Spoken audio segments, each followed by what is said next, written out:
持份你有份，企業要有良心啊！Reward the rebel when they raise us again, then they will kill us。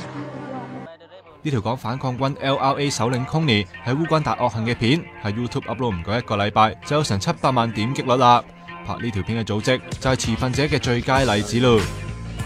簡單嚟講，持份者就係一個議題入邊嘅相關機構或者組織，可以分好多種㗎。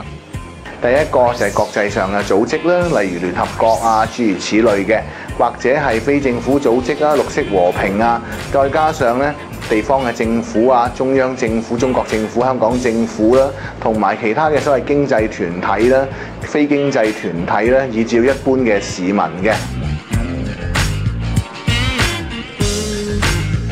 就係第一咧，會召開一啲嘅國際會議啦，訂立一啲嘅國際條約啦，進行一啲國際上嘅技術交流，以至援助啦，最後咧訂立一啲國際標準。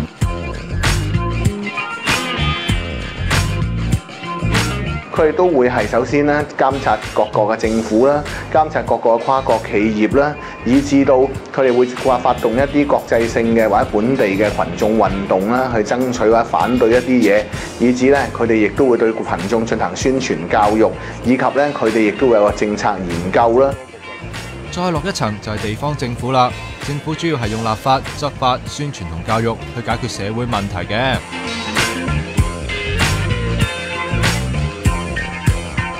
嗱，跨國企業也好，地方企業也好，佢哋可以做嘅就係守法啦，另外準時交稅啦，作出一啲捐獻啦，作出一啲義務嘅工作啦。喺聘用員工方面，盡量聘用一啲弱勢社群啦，佢都透過員工培訓同埋技術嘅發展啦，嚟到改善污染啊，提高生產力啊，改善員工嘅工作狀態啊。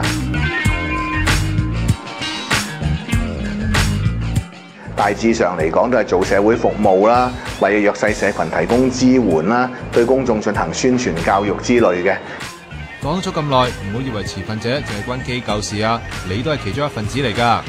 第一，喺家庭裏面，我哋可以點樣處理問題啦？咁喺我哋嘅學校作為學生，可以點樣幫手？例如環保啊、廢物分類啊，諸如此類嘅工作啦。去到社區啦，咁我哋可以擔任業務工作啦。喺我哋工作嘅地點，亦都係參與節能等等嘅活動嘅。